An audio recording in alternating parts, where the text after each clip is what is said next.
አገሪቷን ወዳልተፈለገ ቀውስ ውስጥ እየከተተ ያለው የህገ መንግስቱ ጽንሰ ሐሳብና አስተምሮ አተገባበር ሰሜኑ ላይ እኮ ትግራይ ያለማመደን ነው ፓስፖርት እያሳየን ነው አገረ መንግስት እያለ ነው ሲኖዶሱ ለብቻው መግለጫ እያወጣ ነው ይሄን ልምምድ አንቀጽ 39 ተማምኑ አይደለም ይሄ በብሔር ከረጢት ውስጥ የከተታችሁት የክልል አደረጃጀት ተስተካክሎ የኢትዮጵያን ህልውና የማይፈታተን ሀገረ መንግስት ዘርጉን ብሏል ይሄ ህገ መንግስት ይሄ ትውልድ ለዚህ መንግስትም እኮ ፈተናው ነውበት መንግስት እኮ ሀገር መምራት ብቻ ሳይሆን ፈተና የሆነበት ትውልድም ፈተናው ነው ከኢትዮጵያ ጠላት ጋር መተባበር የሀገር ክደት ነው የሀገር ክደት ከሆነ ደግሞ እኔ አይደለም የጻፍኩት የሀገሪቱ ህግ ነው ከዚህ አንፃር እንዴት ተመልሶ በኢትዮጵያ ጥላ ስር የፖለቲካ ስራ ሊሰሩ ይችላሉ ያስባሉ ገረድና ሎሌ እየገዛ እየዘወረ የኢትዮጵያን መተራመስ ሌት ተቀን የሚሰራ መንግስት ዝም ብሎ ተረጋግቶ ይኖራል ማለት የዋህነት ነው በቀጥታ ኤርትራ መንግስት እኛን ቢሞክረን ለኛ ጥሩ ድል ይዞ ይመጣል ቀይ ባህር መታቋቋመው ጣና ላይና ቢሾፍቱ ላይ ልታሞላቀቀው አይደለም እኮ ግልጽ ነው እኮ በቃ ኤርትራ መንግስት በኢትዮጵያ ላይ ይተኛ አይደለም ስለዚህ አሁን ህዋትን ጋልቤ ኢትዮጵያ እንደፈለገ አረጋለው ካለ መንግስት የራሱን የውስጥን ጉዳይ ሰርቶ አዘጋጅቶ በመረጠው መርጦ መውሰድ ይችላል ቁልፉን ራሱ ቀጣናው መቀጠል ካለበት አህጉሩ መቀጠል ካለበት ኢትዮጵያ ቀይ ባህር ማግኘት ግዴታ ነው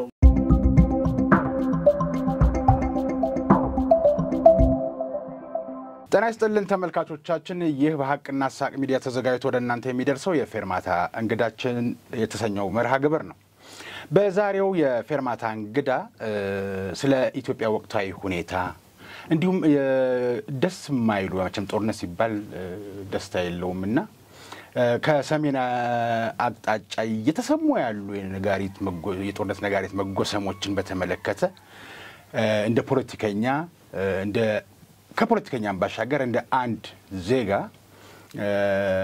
ምን ይሰማዎታል የሚለውን ለናናገራቸው የጋበዝናቸው እንግዳ ነው ያሉን በተለያዩ የብዙሃን መገናኛ በፖለቲካ ትንታኔያቸው ይታወቃሉ በከፍተኛ ትምህርት ተቋም በማስተማር ላይ ይገኛሉ እንዲሁም የጻፏቸው መጻፍቶችም እንዳሉ ከዚህ በፊት አንስቼ የፌርማታ እንግዳ አድርጌያቸው ነበር በፌርማታ የእንግዳ እንትን ፎርሙላ ሁለት ጊዜ ሶስት ጊዜ ጉዳያችን ካላለቀ በዛ ጉዳይ ላይ አጽንኦት መስጠት ካስፈለገ ደግመን እንጠራቸዋለን እና በዛ መሰረት የመጡ እንግዳዬ ናቸው እንግዳዬ ዶክተር ጌትዬ ትርፌ ይባላሉ ስለዚህ ከሳቸው ጋር የምናደርገውን ቆይታ ተከታተሉ ዘንድ ከእናንተ እንጋብዛለሁ እንግዳዬ ዶክተር እንኳን ሰላም መጡ ስለጋበዛችሁኝ አመሰግናለሁ ቀደም ሲል በመግቢያዬ ላይ እንዳልኩት በወፍ በረርም ቢሆን ከሰሜን እስከ ደቡብ ከምዕራብ እስከ ምስራቅ ያሉ የኢትዮጵያን ወቅታዊ ሁኔታ እንቃኝና ወደ ዋናው ጥያቄ ይሻገራል እስኪ ምንድነው አሁን ለርሶ እንደ ፖለቲከኛም ሊሆን ይችላል እንደ ዜጋም ሊሆን ይችላል ወቅታዊ ሁኔታን በምን ሁኔታ ላይ አለ ብለው ይገምታሉ ወይም የታዘቡት ካለ ቢያስረዱኝ ወል እንግዲህ ስለጋበዛችሁኝ በድጋሚ በጣም አመሰግናለሁ ኢትዮጵያ ጠቅለል ባለ ዋና ነገሩን ስናየው አንደኛ በብዙ ውጥረት ውስጥ ነው ያለችው ብዙ ውጥረት ውስጥ እንድትገባ የሚፈልጉ በርካታ ኃይሎች አሉ ያንን ራስዋን ለመከላከልና ራስዋን ለመጠበቅ የምታደርገው አንድ ጥረት አለ ይሄ ከጸጥታም ከዲፕሎማሲም አንፃር ብዙ ውጥረቶች አሉ ኢትዮጵያ ላይ ሁለተኛ ሀገር ውስጥ ግጭቶች አሉ ያው መፍትሄ ያላገኘለት ሶስተኛ ደግሞ መንግስት በእነዚህ ስራዎችና በራሱ ስራ ላይ ተጠምዷል አብዛኞቹ የኢትዮጵያ እንቅስቃሴዎች አሁን የሚዘዋወሩት በዚህ ኤሪያ ውስጥ ነው ያሉትና ለየት የሚለው ይሄ በአጠቃላይ በኢትዮጵያ ደረጃ ያለው ሲታይ ነው ለየት የሚለው ወደ ሰሜኑ አቅጣጫ ያለው ትንሽ ወጣ ያለ ጠንከር ያለ መልኩን ያቀየረ ብዙ እጆችና የሚታዩ የማይታዩ እጆች ያሉበት ምልክቶች እና እንቅስቃሴዎች ይታያሉ መንግስትም በዚህ ጉዳይም ያው ተኝቶ እንደማይቀመጥ ይታወቃል ይሄም ለመንግስትና ለሀገሪቷም አንድ ስራ ሆኖ መጥቷል ማለት ነው እና አጠቃላይ ውስጣዊ ስራችንን ውስጣዊ ፖለቲካችንን እና የውስጥ ፖለቲካ የራሳችን ፖለቲካ ከመስራት አንፃር በብዙ ነገር ተጠምደን ያለነው ጎን ለጎን የሀገራዊ ምክክር እስካሁን እየሰራው ነው ይላል የሀገራዊ ምክክር ኮሚሽን ለቅርቡም ከፌደራል አካላት ጋር ውይይትና አጀንዳ መሰባሰብ አካሂዷል። ከነበሩት የአጀንዳ አሰባሰቦች ያው ነው የፌደራሉ ላይ ለየት ያሉ ሐሳቦች እንደቀረቡ በግልጽ በዜና ከተነገረው ውጪ በውስጥ መረጃ ጥሩ አንዳንድ ጠቃሚ የሆኑ አጀንዳዎች ለዝውውድ ማከምና ለሀገር መታከም ሊጠቅም የሚችል አጀንዳዎች ቀርበዋል። ምን ያህል ወደፊት ውጤታማ ሆነው ስራ ላይ ይውላሉ የሚለው ጉዳይ እንደተጠበቀው ነው ማለት ነው። በእንግዲህ ለውጡን ተንተርሰን ነውና ወቅታዊ ሁኔታውን እየገመገምን ያለ ነው። እኔና እርስዎ በተነጋገርንበት ሰዓት የፌዴሪ ጠቅላይ ሚኒስትር ዶክተር አብይ በብሔራዊ ቴሌቪዥን ጣቢያ የተናገሩት ነገር ነበርና ከዛች አንድ ነገር ልምዘዝ። ግንቦት መጋቢት 24 የተናገርነውን ንግግር እየኖርን ነው የሚል ነገር አለ። እዚህ ላይ ትንሽ ብጨምርበት የመጋቢት 24ቱ ንግግራቸውን ብቻ ሳይሆን ከሳዑዲ አረቢያ ጉብኝታቸው ሲመለሱም በሚሊኒየም አዳራሽ የተናገሩትንም ንግግር እሱንም እየኖሩ እንደሆነ ዛን ጊዜን ማስታወስ ለምንችል ሰዎች ያን መጥቀስ ይቻላል። ምናልባት ይሄን የማነሳሉት ለምንድነው አሁን ቀደም ሲል እርስዎ እንዳሉት ያለፈውን ጊዜ ስንገመግም ዋና መሰረት ሊሆነን የሚችለው መግባባትና ከልብ ይቅርታ መባባል ነውና ለዛ ደግሞ መሰረት የሚጥለው አገራዊ ምክክር ኮሚሽን ስራ እየሰራ መሆኑን ስላነሱልኝ ነው ይሄን ነገር አሁን ያነሳሁልዎት። ያን ጊዜ ጠቅላይ ሚኒስትሩ ሲናገሩ ከውጭም የገቡት ሰዎች እዚህም ያለውም የተበለሻሸነ የፖለቲካ ጉዳይ ማነስተው ስለነበረ የተረከቡት ኢትዮጵያ በጣም ብዙ ችግር የነበረባት መሆኑ በተለይ በፖለቲካ ቀውስ ባለመደማመጥ ውስጥ የነበረችበትን አጋጣሚ አሁን ለመለወጥ የሀገራዊ ምክክር ኮሚሽን እየሰራ ያለው ነገር ነውና በፌደራል ደረጃ በሳቸው መንግስት ለሀገራዊ ምክክር የቀረበ የሚባል አጀንዳ ጉዳይ ሰምቻለሁ። ህገ መንግስትን ማሻሻል ለብዙዎቹ ችግሮቻችን መነሻ ደግሞ ህገ መንግስቱ ነው የሚባል ነገር ስላለ ምናልባት ይህ አጀንዳ መቅረቡ እንደ አንድ ፖለቲከኛ እንዴት ይታያል? እንዴ የምንጠብቀውም እኮ እሱ ነው። አንዱ የሀገራዊ ምክክር ኮሚሽኑ እንዲቋቋም የተገደድንበት ተገደን ያቋቋም ነው ፈልገን አይደለም። ችግር መፍታ እንደ መፍቻ ተቋም ሆኖ እንዲመጣ ፈልገን ነው የተገደድንበትና ይሄን እንድናቋቋም ያስገደደን አንዱ ህገ መንግስት ማሻሻል የማንችልበት ሁኔታ ላይ ስለደረሰን አገሪቷን ወዳልተፈለገ ቀውስ ውስጥ እየከተተ ያለው የህገ መንግስቱ ጽንሰ ሐሳብና አስተምሮ አተገባበር በዚህ ህገ መንግስት የተወለደ ማህበረሰብ እና የተቀረጸ ትውልዶች ሆነን ስለመጣን ይሄን ማከም አስፈላጊ ሆኖ ሲገኝ አንዱ ከዋናው ከሀገሪቱ ሀገረ መንግስት ከሚዘውረው አንዱ ህገ መንግስት ስለሆነ ህገ መንግስት ማሻሻል የማንችል አገር ሆነን ተገኘን። እንዴት እናሻሽለው ነው ሲመጣ በአገራዊ ምክክር አንድ ተቋም አቋቁመን በዛ መንገድ እስቲ እንሂድበት ተብሎ መጣ። አነሰም በዛም ከነችግሩ ቢሆን ቅቡልነት ያለው እሱ ነው።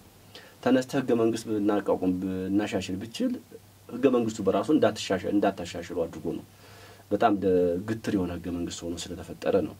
በዛ የተነሳ ነው። ስለዚህ የህገ መንግስት የሚጠበቅ ነው ማለት ነው። መነሳቱም በፌደራል ተቋማት ተባለ እንጂ የፌደራል ተቋማት አጠቃላይ ሁሉንም የስቴት የክፍለ ሀገር የክልል መሪዎች ሁሉ አሉበት። አጠቃላይ አገሪቷን ባንድም በሌላ መንገድ የሚያስተዳድሩ ናቸው። እነዚህ አገሪቷን በበላይነት የሚመሩ አካሎች ናቸው አጀንዳው ላይ የተገኙት። አሁን የፌደራል ደረጃ የተባለው በዚህ መድረክ ላይ ህገ መንግስት መሻሻል አለበት ብሎ መነሳቱ ህገ መንግስት መሻሻል የለበትም መነካት የለበትም የሚሉም ሰዎች እዛ ውስጥ አሉ። በነገራችን እዛ ውስጥ አሉ። አቋራጥኩት ማንሳት ስላለብኝ ነው አያይዘው እንዲመልሱልኝ። ምናልባት ምን ህገ መንግስት ለራሱ ጥቅም እንዲበጀው በቋንቋ ላይ የተመሰረተ ፌደራሊዝም እንዲኖር አድርጎ የነበረ ህወሓት መሆኑ ይታወቃልና አሁን በህወሓት ጥቂት አመራሮች ራቅ ያለ ክፍለ ሀገሩ ላይ ቢሆኑም ራቅ ያለ ከተማ ላይ ቢሆኑም ክልሉን ግን የሚመሩት ጀነራል ታደሰ ታይተዋል ነበሩ እዚህ እንትን ላይና እሳቸው ይዘውት የሚሄዱት አንድ ሐሳብ ይኖራል። ምናልባት የእሳቸውን መሳተፍ ህገ መንግስቱን ካረቀቁት ሰዎች ድርጅት መሪዎች አንዱ እሳቸው ዛን ጊዜ አልነበሩም። የወታደሩን ክንፍ ነበሩ እንጂ ህገ መንግስት አርቃቂ አልነበሩም። ፖለቲካ ትግላቸው ነበር። ፖለቲካ ስሜቱና ትግላቸው ላይ ግን ነበር። በቃ ጽንሰ ሐሳቡ እኮ በራራ የተቀረጸው ነው። እዚህ ህገ መንግስቱ ነው የመጣው። ይኸውልህ ህገ መንግስቱ ህገ መንግስቱን እናሻሽል ብሎ ነው አሁን ቅድም የመጣውልኝ በፌደራል ደረጃ የተዘጋጀው የአገራዊ ምክክር አጀንዳ ለየታ ላይ መረጣ ማሰባሰብ ላይ ይሄ አጀንዳ መምጣቱ የሚጠበቅ ነው ባይመጣ ያሳዝናል ከሌሎች ሰዎች ሊመጣ ይችላል ከመንግስት መምጣቱ ነው አሁን መንግስት ቀድሞ ከ2 ከ3 ዓመት በፊት እኮ እኔም ህገ መንግስቱ እንዲሻሻል የሚል እኮ ብዙ ፍላጎቱን ተናግሯል ለፖለቲካ ፍጆታ ነው ምናምን የሚባለው ነገር እንደተጠበቀ ሆኖ ሲለው ነበር መንግስት በዚህ ደረጃ ለምን አለ ስትል ራሱ ይሄ መንግስት በዚህ ህገ መንግስት ተቀርጾ መጥቶ ይቺን ሀገር መምራት ተቸግሯል ይሄ ህገ መንግስት ይሄ ትውልድ ለዚህ መንግስትም እኮ ፈተና ሆነበት መንግስት እኮ ሀገር መምራት ብቻ ሳይሆን ፈተና የሆነበት ትውልድም ፈተና ሆነበት የኛው ራሳችን ማለት ነው ይሄ አንድ ያገቷ ችግር የገጆች ብቻ ሳይሆን የትውልድ ችግርም ነው ምንለው ለዛ ነው ሁለተኛ አጀንዳው ደስ ለየት የሚያለው ነገር እዚህ ምንድነው ብለ ከመጣ እስከዛሬ ድረስ በግል ብትጠይቃቸው ህገ መንግስቱ ቅዱስ አድርገው የሚናገሩ በትልልቅ ባለስልጣኖች እዛ ስብሰባ ላይ ተገኝተው ወደዱም ጠላው ይሄ ጉዳይ አጀንዳ ሆኖ መጥቷል ተወደደም ተጠላም ይሄን ጉዳይ አብዛኛው ተሳታፊ ይሄን ጉዳይ ደግፎታል ማለት ይችላል ጥቂት ግለሰቦች ናቸው ያመማቸውም ቢሆን በእንትኑ የተሳተፉት ሌላው ለየት የሚል እንደምታውቀው ሲቪል ባለስልጣኖች ብቻ ሳይሆን የጸጥታ ባለስልጣኖች ሁሉ ተገኝተዋል መከላከያ የራሱን ተወካይ ልኳል ፌደራል ፖሊስ ምን እነዚህ ሁሉ ከመከላከያ ተቋም አንዱ ከቀረቡት አንዱ ያገሪቷ ስሪት መስተካከል አለበት ነው ያለው ይሄ በዜና አልተነገረም ግልጽ ነው መስተካከል አለበት ይሄ በብሔር ከረጢት ውስጥ የከተታችሁት የክልል አደረጃጀት ተስተካክሎ የኢትዮጵያን ህልውና የማይፈታተን ሀገረ መንግስት ዘርጉ ብሏል መከላከያ ይሄን ከተናገረ መከላከያ ምን ያህል እንደተቸገረ ማሳያ ነው አይደል ባለፈው 7 ዓመት ውስጥ መከላከያ በደንብ ተቸግሯል አይደል ስለዚህ በዚህ ደረጃ ገፍቶ የመጣ ጥያቄ አሁን መሻሻል የለበትም ብለህ የምትቃወም ከሆነ አንተ ቆሞ ቀረነ ህገ መንግስቱ በራሱ ማታሻሽሉ ከሆነ ትፈርሳላችሁ ቆሎ እየነገረ ነው አፋውት አሁን ህገ መንግስቱ የጽንሰ ሐሳብ ጉዳይ አይደለም ህገ መንግስቱ ከጽንሰ ሐሳብ እስከ ተግባራዊ ጉዳይ አሳይቶናል የማሻሻል ያለ ማሻሻል ጉዳይ የምርጫ ጉዳይ ሳይሆን የህልውና ጉዳይ ነው ህገ መንግስት ማታሻሽል ከሆነ እንደ ሀገርና እንደ ትውልድ ለመቀጠል የህልውና አደጋ ውስጥ ገብቶብሃል ለዚህም ነው ሁሉም በየተነሳ እንደ አይነት ትርምስና ግጭት አንዱ በጸጥታ በትጥቅ ትግል አንዱ እንትን ያለ የሚጫወተው ህገ መንግስቱ ነው ከጽንሰ ሐሳብ እስከ ተግባራ እንደዚህ አይነት አናርኪ የሆነ የተረገመ አሳሰብ ቀርጾ እኛን ለዚህ ያበቃና አሁን ማንግባባ ትውልድ ይሆንበት ምክንያት ማለት ነው ኢቭን የራሳችንን መልካም እሴት ሁሉ ምን ንቅ ትውልድ ሆነን የተፈጠረ ስለዚህ ታላቁን የማያከብር ትውልድ ማህበረሰቡንና የማህበረሰቡን እሴት የማያከብር ትውልድ የፈጠረው ህገ መንግስት ከዚህ አንፃር አሁን አጀንዳው መነሳቱ አያስገርመኝም ግን ትንሽ ሻል ያለ መጥቶ የታየው ከመከላከያ ተወካዮች በዚህ ደረጃ መነሳቱ ለኔ በጣም የሚደነቅ ምናልባትም ባለፉት 7 ዓመታት መከላከያ ላይ የተሰራው የሪፎርም ውጤት ሊሆን አይችልም መከላከያ በዚህ ልክ እየተገነባ መሆኑን እኔ የሞክሬው በኔ ቤት ውስጥ ያለውን ለውጥ በአገር ደረጃ በህገ መንግስት ደረጃ የሚሆንልኝ አይነት ጥያቄ ነው የሚሉ ሰዎች አሉ እርሶ በዚህ ሐሳብ ይስማማሉ አንዱ ሪፎርም መከላከያ ሪፎርም ያመጣባቸው ብዙ ነገሮች እንዳሉ ሆኖ መከላከያ በራሱ በፖለቲካው ተቸግሯል ለሀገር ነው የቆመው ሀገር ህልውና እየጠበቀን ያለው ሀገር ለመጠበቅ ግን ለመከላከያ ፈተናና ችግር ይሆነ ብቻም አይደለም አገሪቷ ለውጭ ተጋላጭነት በሚገባ ለክራሳችን ያጋለጥን ያለነው በውስጥ ፖለቲካ ችግር ነው የውስጥ ፖለቲካው ያልተረጋጋ በመሆኑ ጫናው ሁሉ ጊዜ ለጸጥታ ኃይልና ለመከላከያ ነው ይሄን የፈጠረው ደግሞ ህገ መንግስቱ ነው የህገ መንግስቱ ሲባል ደግሞ አንዱ የአገሪቷ አደረጃጀት መዋቅር ስሪት ነው ስለዚህ አገር የማን ነው ሲባል የሆነ የማይጨበጥ የማይዳሰስ የብሔር ስም ነው የሰዎች አይደለም ከዚህ አንፃር ያመነሱ ጥያቄ መከላከያው የሚደነቅ ነው ከዛ ደግሞ ከትልቅ ከግዙፍ ከባለ ታሪካዊ ተቋም እንደዚህ አይነት ነገር መምጣቱ ሀገራዊ ምክክሩን ኮሚሽን በዚህ ጉዳይ ላይ ሲሪየስሊ ሊያየው ይችላል ብዬ ገምታለሁ ግፊቱ ቀላል አይደለም እንደ መንግስትን እንደ ፖለቲከኛ ስትቆጥረውና ሌላውን እንደኛ የፖለቲካ ባለድርሻ አካላትን ህገ መንግስቱ ይሻሻል የሚባለው ነገር አሁን አይሻሻል ብትል አንተ እንደ ሰው ልትቆጠርም እንደ ፖለቲከኛ ልትቆጠርም አትችልም በቃ ዴድ ያለቀው በመቃብራችን ላይ ብለው ነበር ጥቂት ሰዎች እንደዚህ የፎከሩና እነሱ አበባ የደረሱ የትም ቦታ እኮ ዓለም ታሪክ ብትሄድ ከሁለተኛ ዓለም ጦርነት በፊትም በኋላም ያሉ እንደዚህ አይነት የፎከሩ ሰዎች ትውልድና ራሳቸውንም አላዳነው ኢህአዴግ ራሱን ያላዳነ ይሄ ህገ መንግስት ኢህአዴግ ራሱን አላዳነው ድርጅቱንም አጥፍቶ ጸንሳሾቹን ደግሞ በረሃ ላይ የጸነሱትን በጥላቻ ተነስተው የጸነሱትንም ራሳቸውን አጥፍተዋል ከዚህ በኋላ እኮ የድርጅታቸው ስም ሁሉ ጠፋ እኮ ከዚህ በኋላ ተመልሶ አይመጣም ይሄ ስም እንግዲህ ብዙ ድል ተሰጥቶት ብዙ እንደ እንቁላል እንክብካቤ በስቶለት ብዙ ድል እየተፈጠረ እንደ ድርጅት የሚቀጥልበት መንገድም ድል ተሰጥቶት አልቀጠለም አሁን እንደምታውቀው ያው በምርጫ ቦርድ ተሰርዟል ከዚህ በኋላ የህወሓት በስሙ ሊመጣ ይችላል ምናልባት ስምረት ተባለው ድርጅት ካልሆነ ህወሓት ሚለው ስሙን መቀየር ሰዎቹ እዛው ውስጥ አሉ ግን ስሙ መቀየሩ በራሱ ትልቅ ቀላል አይደለም ለስነ ልቦና ለምንድነው የሂትለር ስም አውሮፓ ላይ የማይጠራው በሰው ስም መጥራት አትችልም ለሰውም ለድርጅትም ስም መጥራት አትችልም ስሙ ለአጠቃላይ ለትውልድ ማህበረሰብ በዚህ ደረጃ በደላ ደረሰ ሲስተምና ስርዓት እሱን እየጠራ የማህበረሰብ ሞራልና ስነልቦና መጉዳት የለም ምናልባት አቶ ጌታቸው ህወሓትን በከፍተኛ አመራር ሆነው ጊዜ አስተዳደሩን በመምራታቸው ሌሎችም በስም የሚጠሩ አመራሮች አዲሱን ፓርቲ መቀላቀላቸው አሁን በቅርብ እንኳን ወይዘሮ ኬሪያ ኢብራሂም መግባታቸው ህወሓት የሚለው ጠፍቶ ስምረት በሚለው አመራሮች ወደዚህ ሽፍት አድርገው ስም በመለወጡ የስነ ልቦና ህክምና ለትግራይ ህዝብም ብቻ ሳይሆን ለሌላው ወንድም ህዝብም ይጠቅማል ማለት ነው በርሷ አገላለጽ ስያሜ ቀላል ሚና የለው የሀገሪቷ ህገ መንግስት ከስያሜ ነው ስህተት የፈጠረው አይደል ከስያሜው ይጀምራል ከዛ አጠቃላይ አንዱ ስያሜውና የተወሰኑ አንቀጾች እኮ ናቸው በጣም አስቸጋሪ ሆነው የሀገር ነቀርሳ አይሆንም እነዚህ ሰዎች ህወሓት አካል ነበሩ አው ነበሩ ቤተ መንግስትም ያለው ኢህአዴግና የኦህዴድ አባል ነበር አይደለ ምንም አዲስ የአሳሰብ ለውጥ ከበሌላ በተቃርኖ ያለ የአሳሰብ መዋቅር ያላቸውና ሐሳብና ፖሊሲ ያላቸው አካሎች አይደለም መንግስት ስልጣን ያዙት ኢህአዴግ የነበረ በኢህአዴግ መዋቅር ውስጥ በኢህአዴግ ሌጂስመንሲ ነው የመጡት ግን አካሄዳቸው ከኢህአዴግ ተለይቶ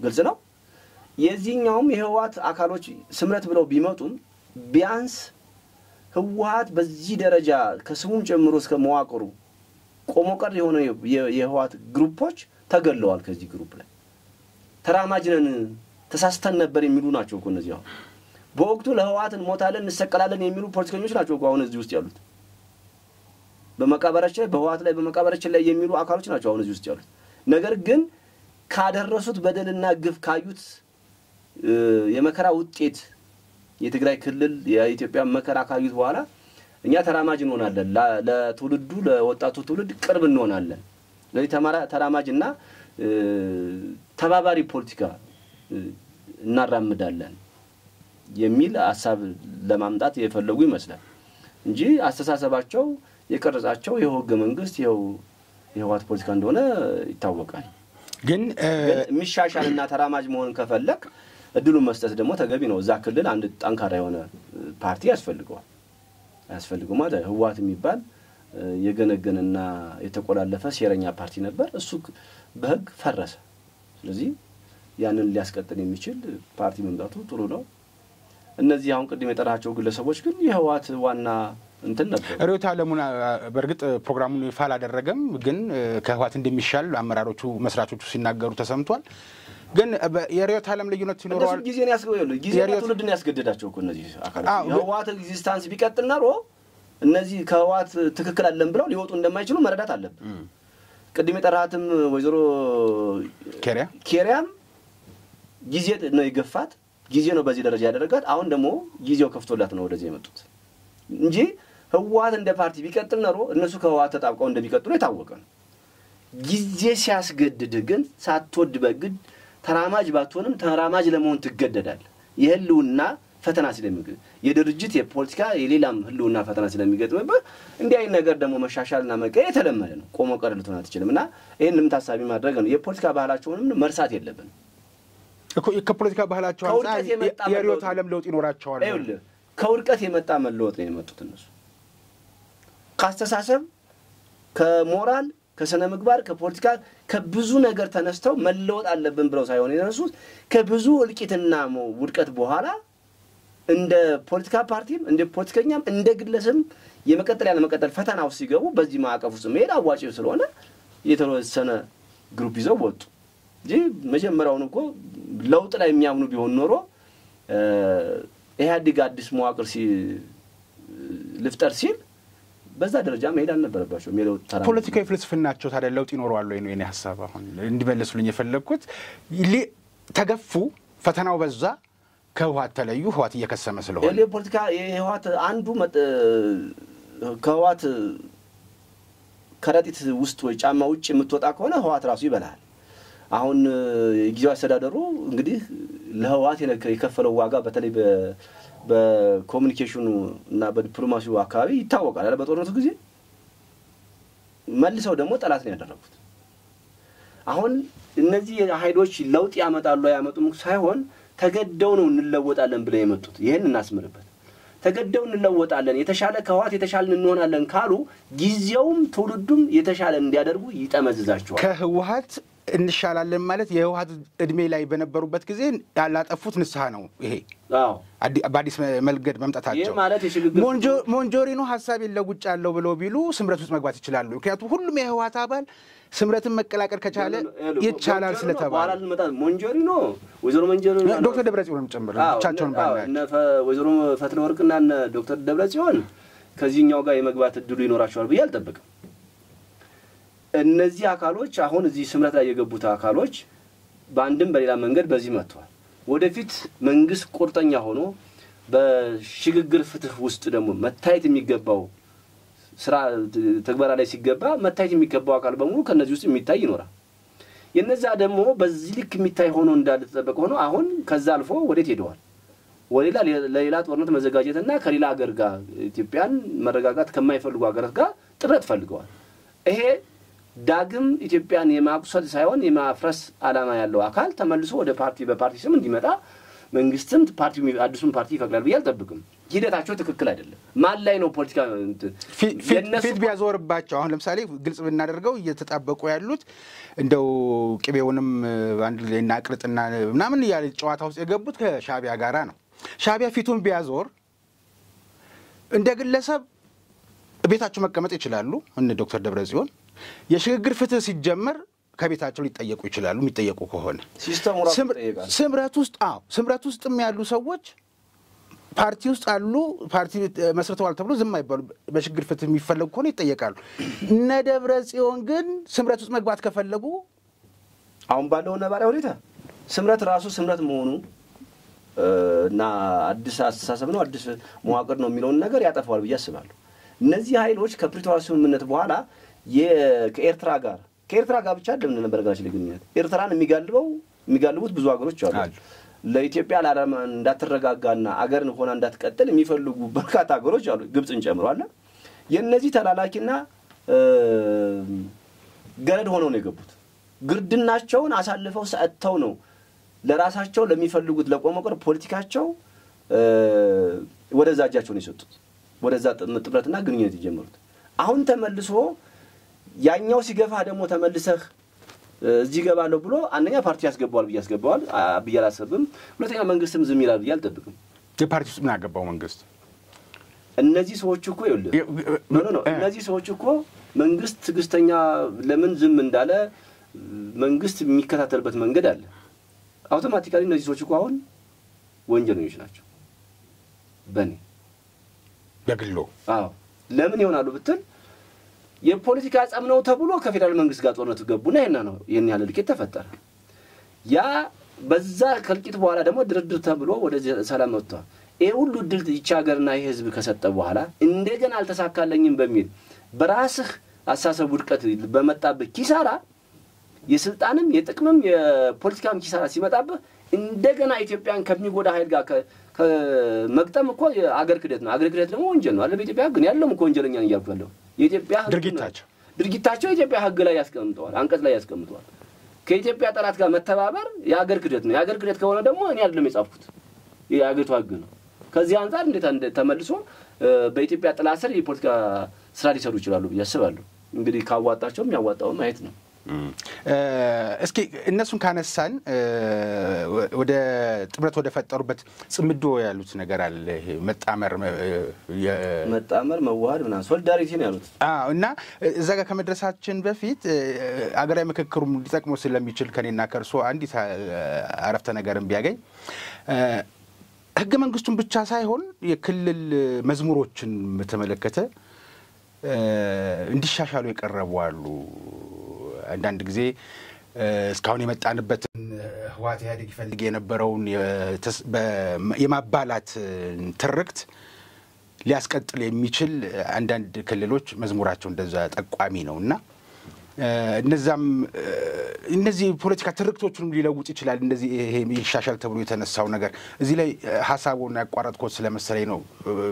በሚሻሻሉ ነገሮች ላይ ሀገረ መንግስት ዋና የሀገሪቱን ስርዓተ መንግስት ፖለቲካ እናሻሽላለን ሲባል በመዋቅር ሁሉ መሻሻል አለበት። እንደዚህ አይነት መዝሙሮች ደግሞ አሉ 2-3 ክልሎች ላይ በጣም ጥሩ ያልሆኑ መዝሙሮች መጥራት አልፈልግም።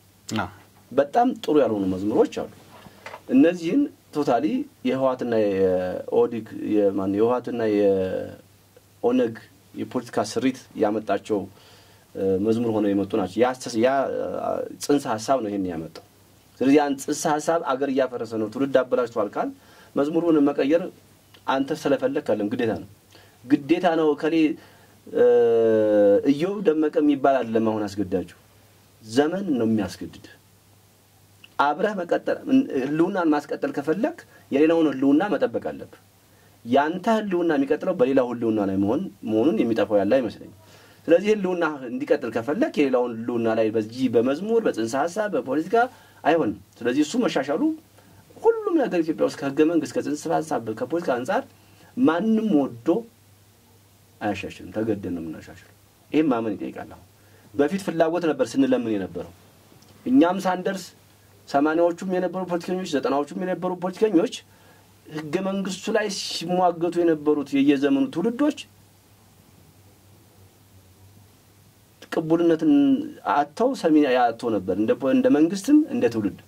አሁን እንደ ትውልድም እንደ መንግስትም ስለፈቀድክ አይደለም እንደ ህዝብም እንደ ሀገርም ለመቀጠል ስትል አስተሳሰብህንና ሰነድህን ማሻሻል ግዴታ ነው። ከዚህ አንፃር በዚህ መቀበል የተሻለ ይመስለኛል። ምክንያቱም ችግር ውስጥ ነው ያለነው። ምናባብለው ምናሽሞነሙነው ነገር የለም። ብዙ ስቃይ ውስጥ ነው ያለነው። አገሪቷ ደግሞ በዚህ የተነሳ ደግሞ ውስጥ ላለው በደል ብቻ አይደለም ለብዙ ነገር ለውጭ ተጋላጭነቷ ሰፍቷል። ቅድም መጀመሪያ ለመግባሪያ እንዳልነው ኢትዮጵያ የዲፕሎማሲ ጦርነት ውስጥ ነው ያለችው። የዲፕሎማሲ ውጥረትና ጦርነት ውስጥ የገባችው ደግሞ በውስጥ ግጭት ውስጥ ባለው የፖለቲካ ስርዓት ብቻ አይደለም። ያነሳቸው የቀይ ባህር ጥያቄ በራሱ ሌላ የቤት ስራ እዚህ ውስጥ እንዲፈጠር ጥያቄው እንዳታስቀጥል የሚፈልጉ ብዙ አገሮች አሉ። ጥያቄው በራሱ ሌላ የዲፕሎማሲ ውጥረት ፈጥሯል። እኛ የቀይ ባህር ጥያቄ ያነሳነው የህልውና ጉዳይ ተቸግረን ነው አይደል? ያ ተጨምሮ ዲፕሎማሲውን ወጥሮታል። የውስጥ ግጭት ወጥሮታል። አሁን ደግሞ ምን ቅድም ያነሳነው የነ ኤርትራ የሻቢያ እና የነ ግብጽ ጉዳይ በዛ መልኩ ስራቸውን እየሰሩ ነውና በብዙ ነገር ተወጥረናል። ይሄ ሁሉ ነው ያመጣው የፖለቲካ ስርዓታችን። ለማንም ገረድ መሆን የሚደርስ ትውልድ የሚወጣው ከኢትዮጵያ ነው። እነዚህ ሰዎች አሁን ኢትዮጵያ አይደለም ልትል አትችልም። ኢትዮጵያ ናቸው አይደል? አይደሉም ልትል አትችልም። ስላጠፉ ስለበደሉ አይደሉም ናቸው። ግን በዚህ ደረጃ አሁን በአገልጋይነት ነው ያሉት። ደንገጥሮች በስተዋል በቃ ኢትዮጵያ ውስጥ። ወደ ሰሜን እንመጣለን። እኔ ነው ለሀገራዊ ምክክር ኮሚሽን የሚጠቅማል ከንግግራችን እንደረፍተ ነገር ያልኩትን እንደው ፈታ ለማድረግ ስሙን ከጠራውን ሐሳቡን ካነሳው ታይቀር ምናልባትም የኢትዮጵያን እሴት እና መልካም ገጽታ የሚያበላሹ በተለያዩ ብዙሃን መገናኛ እየወጡ እንደፈለጉ ህዝቡን የሚያዋርዱ ሀገሪቷን አይታ የማታውቀው ልመና ውስጥ እንዳለች አድርገው የሚሉትን ሰዎችም እንደው ለሞራላቸውም የሚሆን ነገር ወደ ቀልባቸው ቢመለሱ የሚል ነው ሰሞኑን የማያቸው አንዳንድ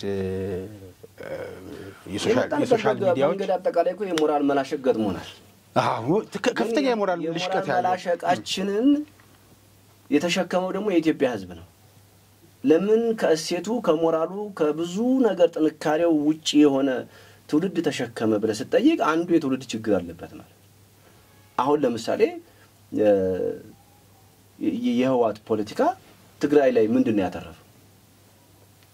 ሄዶ ከጅምሩ ከጥንሰ ሐሳቡ እስከ መጨረሻው ድረስ ምድር ያተረፈው ፖለቲካውን ስራ ላይ ለማዋል አገሪቷ ላይ ለማዋል ሲል ያመጣው ጽንሰ ሐሳብ የትግራይን ትውልድ በልቷል። ፖለቲካው ውድቀት ሲገጥመው ደግሞ ትግራይንም አውድሟል፣ የትግራይንም ትውልድ በልቷል። ምንድነው ያተረፈው?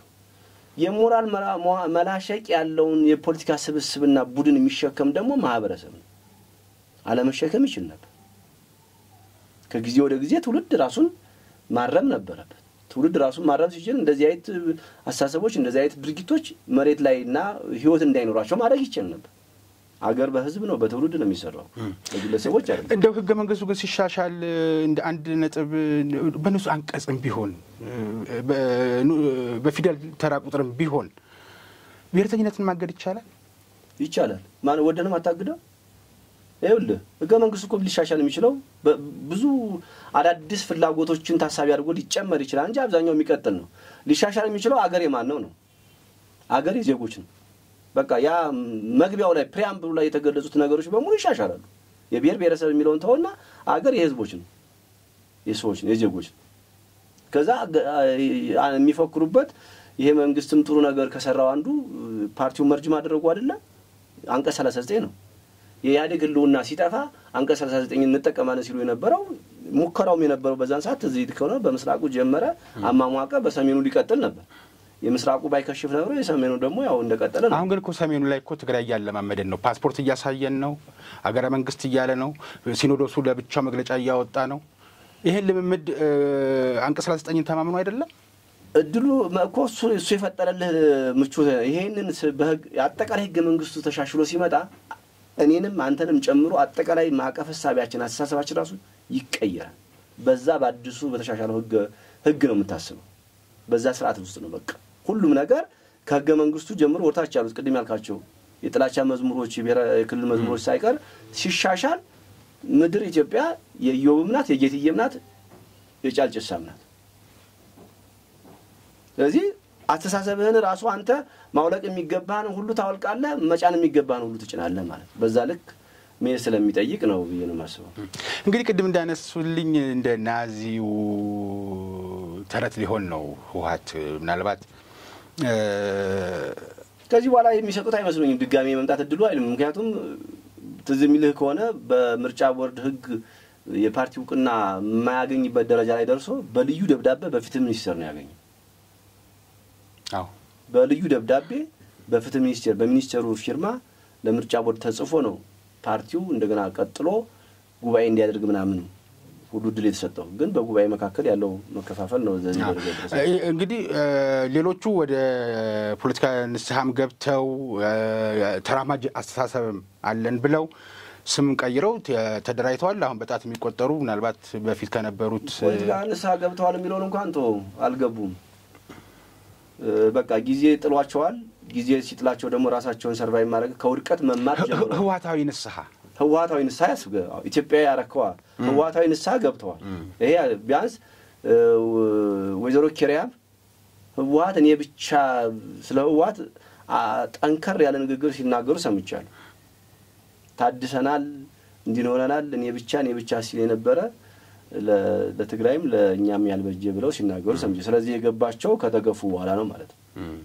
ግን በፊት እኮ እስከ መቀሌ ድረስ ጥለው ሄደዋል ለዓላማው ብለው ለህዋት ዓላማ ብለው መቆም አብዛኞቹ የህዋት ነባሮች አሁን ከ80ዎቹ በኋላ መጨረሻ በኋላና 90ዎቹ ላይ የህዋት ባለስልጣናና አካል የሆኑ ነበሩ ፖለቲከኞች አብረው መዝመት አልነበረባቸው መቀሌ ራሱ እዚሁ አዲስ አበባ ቁጭ ማለት ነበረባቸው ለጦርነት በዘጋጅት ራሱ አልነበረ በከፊል ያን ያህል ወደዚህ ቢቀሩ ነብሮ አሁን ያልጠራዋቸው ወይዘሮ ኪሪያ ጀምሮ የነበራቸው ስልጣን ይዘው ቀጥለው ሌሎችም እንደዚሁ ቀጥለው ቢሆን ኖሮ እኮ ህዋትም ለዚህ ላይገፋበት ይችላል ያለ ጥርግ ብሎ ሲቪል ፖለቲከኛው ጥርግ ብሎ ሄደ መከላከያ ላይ ያለ ትላልቅ ባለስልጣን በሙሉ ሄደ በጀነራል በሙሉ እንደ ኗሪ ዜጋ ሳይቀር ነው የጠሩት እኮ በዛን ሰዓት አሁን ህዝቡ ገብቶታል በያስባለሁ መንገድ ጠፍቶ ይልቅ ለውጡ እኔ ታዘብኩት በግሌ እንደ አንድ ኢትዮጵያዊ ታዘብኩት የህብረተሰቡ ንቃተ ህሊና ነው የትላንትና የነበረውን የህዋትን ስብከት እየተታለለ መሆኑን አውቆታል ያቺው የነበረበት ቆፈኑ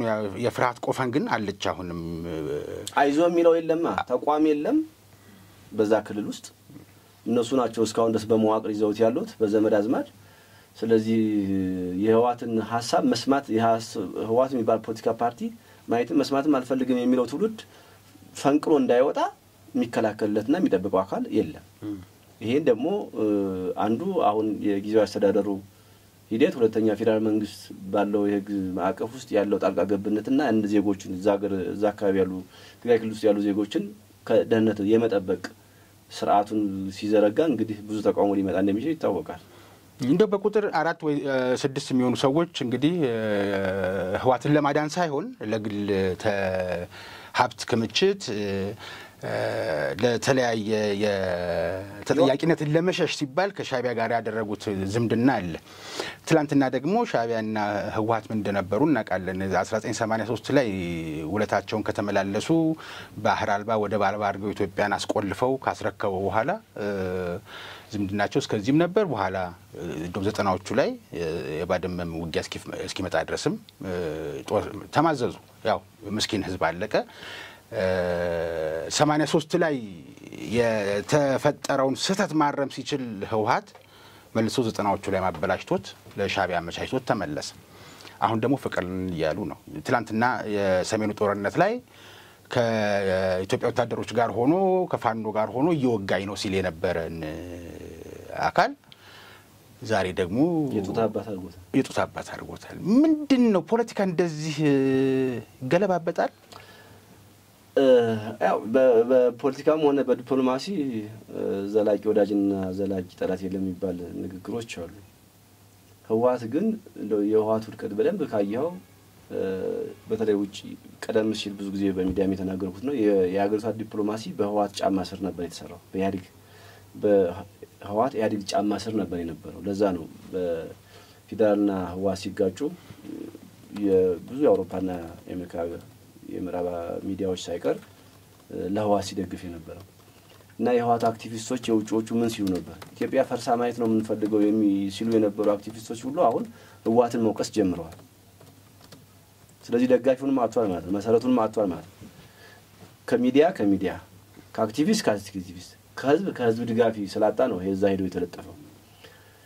ይሄ አንደኛ የህግና የወንጀል ተጠያቂነቱን ትተውና በኋላ ይሄ መንግስት እሱ በሚያስበው ያን ክልል ሊያረጋጋ ሊያስተዳድር በሚፈልገው መንገድ የሚሄድበት መንገድና የሚያመጣው ውጤትና የሚወስደው እርምጃ እንደተጠበቀ ሆኖ ወደፊት ምናየው ሆኖ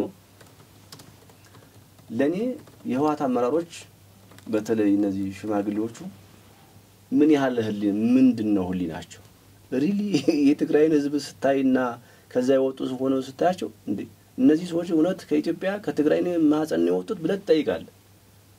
የትግራይ ህዝብ እንደዚህ አይደለም። ህሊና ያለው ሞራል ያለው ስርዓት ያለው ሃይማኖት ያለው የስርዓት ህዝብ ነው።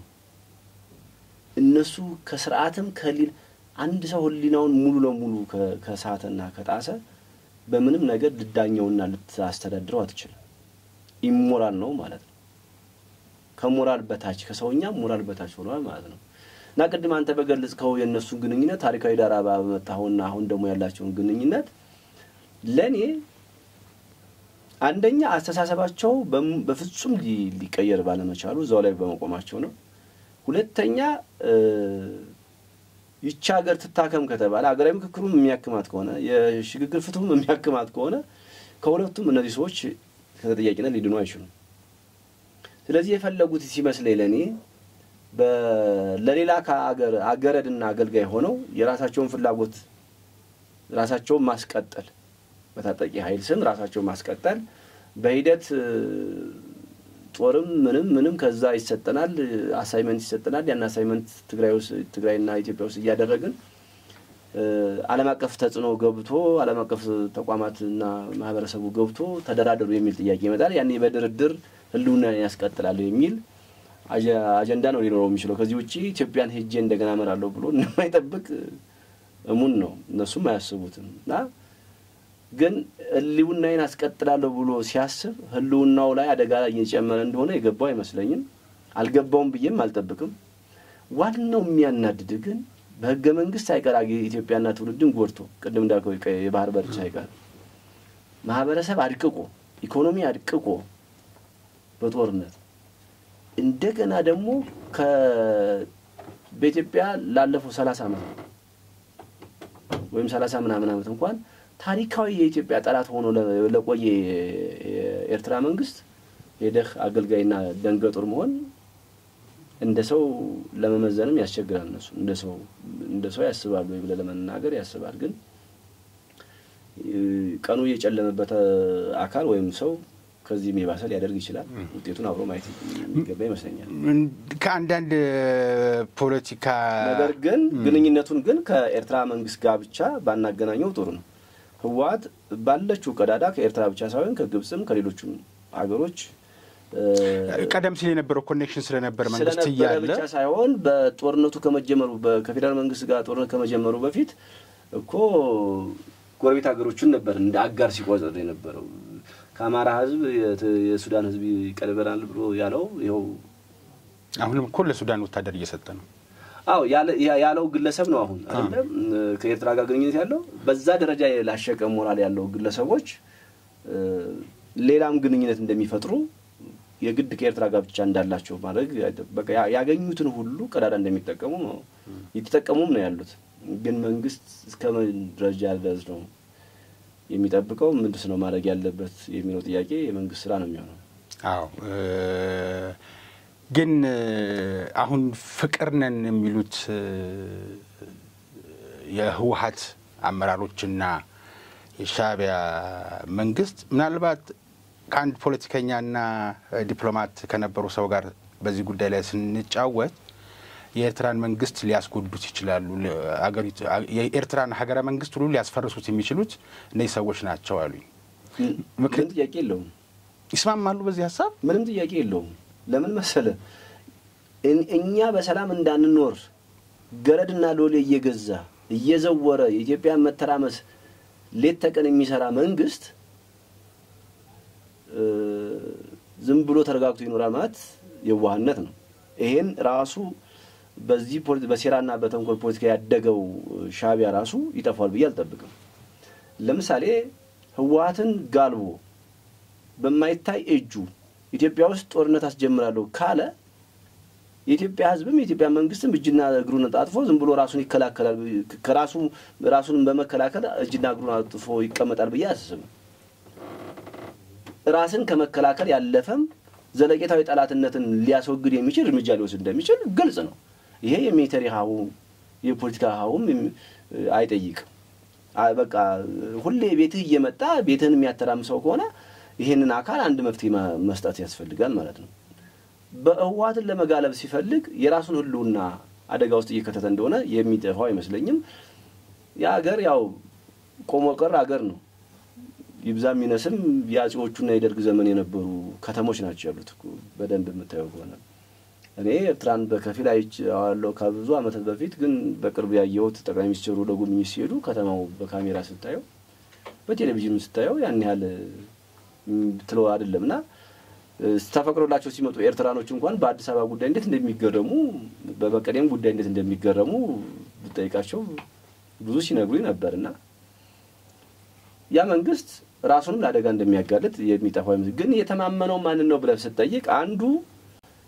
ቀጥታ አይገባም ኤርትራ መንግስት እነዚህን ጋልቦ ነው የሚፈልገው የሚያሰራው ሁለተኛ ከጀርባ የነ ግብጽ ረዳት ከአረቦች ደግሞ የመሳሪያም የዶላርም እርዳታ አለበት በእጃዙርም ብዙ ነገር እርዳታ ሊኖረው ስለሚችል ያንን ተማምኖ ይመስለኛል የኢትዮጵያ መንግስትም ሆነ እኛም እንደዚህጋ ይሄንን ደግሞ ሳንረዳው ቀርተን አይደለም የኢትዮጵያ መንግስት ደግሞ በደንብ እንደ የጸጥታውም ተቋማት ይሄን ነገር በደንብ ይከታተለዋል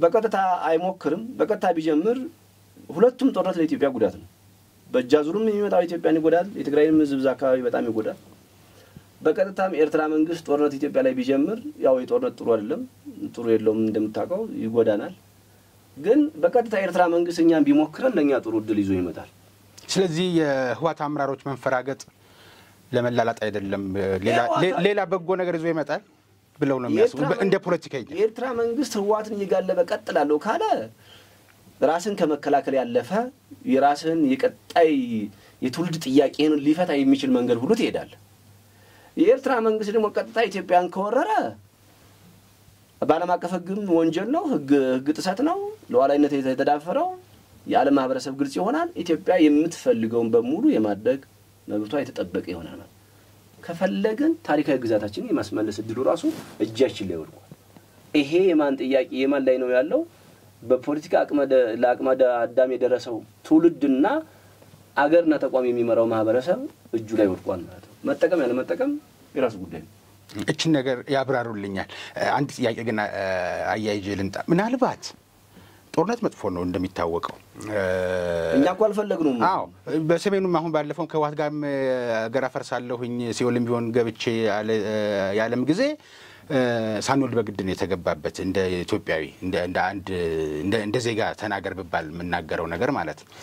ግን ሁሉ ለምነዋል እኮ ግር ላይ ወልቁ። አዎ ሽማግሌ ሆነው እናቶች በጡቴ ሁሉ እያሉ እየለመኑ ነው በጫማ የተገፉትና ግን ሳይወድ በግድ ተገብቶበት የሆነው እንትን እናውቃለን። አሸማጋዮቹ ነው ሰንጎ አባሳንጆ በተናገሩት አሃዝ ትንሽ ይከብዳል። ግን በ1983 የኢትዮጵያ መንግስት ወታደራዊ የኢትዮጵያ መንግስት ወድቆ ኢህአዴግ ሲገባ ባህር በርና ወደ ባልባ አድርገን ቁልፉን ቆልፎ ለሻዕቢያ ሰጠው። 90 አጋጣሚ መጣ ቁልፉን ለማስመለስ እድል መጣ። የባድመው ጦርነት ሲገፋ ተመለሱ በሚል የጦር ጠቅላይ አዛዥ ትእዛዝ በስልክ ተመለስ ተባለ። ሰራዊቱ ተመለሰ። ቁልፉም እዛው አስመራ ከተማ ቀረ። አሁን ሳንፈልግ እየተጎተጎትን በህወሓት መጋለብ ምክንያት እዚህ ነገር ውስጥ ከተገባ ቁልፉን ማግኘት እንችላለን እንዴ? ገባ እጅ ላይ ይገባል ማለት እኮ ነው። ከጀመሩት ቁልፉ በራሱ ጊዜ ነው እኮ እጅ ላይ የመጣ። ይኸውልህ በኢትዮጵያ ፖለቲካ ብዙ ጊዜ የኢትዮጵያ ፖለቲካ የለውጥ ፖለቲካዎች እየከሸፉ ነው የመጡት። በዚህ በቀይ ባህር ጉዳይና በኤርትራ ጉዳይ ደግሞ ቅድም የጠቀስካቸው 80ዎቹ 90ዎቹ እየከሸፉ ነው የመጡት። 90ዎቹ ቀልዶበት ነው በመለስ የሚመራው መንግስት ቀልዶበት ነው ሄደው ባድሜንም ሰጥቶ ጭምር ማለት ነው። አሁን ድጋሚ በዚህ ደረጃ ከመጣ ኢትዮጵያ ሁለቱም እድል እጇ ነው ያለው። እስካሁን ተበድለንም ተዘግቶብንም የኤርትራን ሉዓላዊነት አክብረን ነው ያለን። ባንድም በሌላ መንገድ ግን እየተኛ አይደለም ይሄ መንግስት። የኤርትራ መንግስት በኢትዮጵያ ላይ እየተኛ አይደለም። ስለዚህ አሁን ህወሓትን ጋልቤ ኢትዮጵያ እንደፈለገ አረጋለሁ ካለ መንግስት የራሱን የውስጡን ጉዳይ ሰርቶ አዘጋጅቶ በመረጠው ነው መርጦ መውሰድ ይችላል። ቁልፉን ራሱ አሰብን ነው ጠቅልዬ መያዝ ያለበት ሰረገላውን ነው የጋኖን ቁልፍ ነው ብሎ ወይስ ታሪካዊ ግዛቴን ነው መመለስ ያለበት? ከራሺያ መማር ነው። ተበድለም ተገፍተም ግዛትም ተወስዶ ብዙ ትውልድም ብዙ ነገር አተም ችለህ እየኖርክ በትውልድ ስብራት ቀይ ባህር የተላከው ከቀይ ባህር የራቅ ነው በህገ መንግስት አይደለም። በኮሚቴ በአዋጅና በኮሚቴ በመትመራ አገር ይያለን ያጣው በምንም በህገ መንግስቱ አልነበረም። በማንኛውም ትውልድ ጥያቄ በማንኛውም ዓለም በማንኛውም አመክንዮ ህጋዊ ሊሆን አይችልም። ስለዚህ የትውልድ ጥያቄ እናርገው ምንለው የቀይ ባህር ጥያቄም ለዚህ ነው። ትውልድ ጠየቀ፣ የትውልድ ስብራት ተሰራ፣ አሁን ትውልድ ጠየቀ፣ መብቴ ይመለስልኝ ያለው አለ። ስለዚህ አሁን እኛ አርፏል ተቀመጠም እስካሁን ድረስ ኤርትራ መንግስት እየሰራ ነው። ግን እስከሚለኩ ሰው ድረስ ጠብቆ መንግስት የፈለገው መርጦ ማዳግ ይችላል። ይሄ ውሳኔው የመንግስትና የኢትዮጵያ ብቻ ነው። ማንንም ሚዲያ ማንንም ጫጫታ ራሻ ማንንም ጋር ጫጫታ ይችላል ነው የሄደችበት መንገድ ትክክል ነው ትክክል አይደለም። ግን ጥያቄዋ ስጋት ነበረባት። ስጋቴን መከላከል አለብኝ ብላ ነው ያለችው። እኛ ላይ ደግሞ ሌት ተቀን የማይተኛ መንግስት እስካለ ድረስ በምርጫ መሄድ እንችላለን። አቅማችን ነው የሚወስነው። ሲካ ታሪካዊ ግዛታችንን መጠቅለል እንችላለን። ከፈለግን ደግሞ አሰብን ላይመለስ ይዘን እንጠቅልላለን። ኤርትራ 50 ኪሎ ሜትር ኢትዮጵያ ውስጥ እንደማይራመድ ይታወቃል። በጦር ነው አይደል? አይራመድም። ግን ይተነኩሳል 20 10 15 30 ኪሎ ሜትር ሊገባ ይችላል።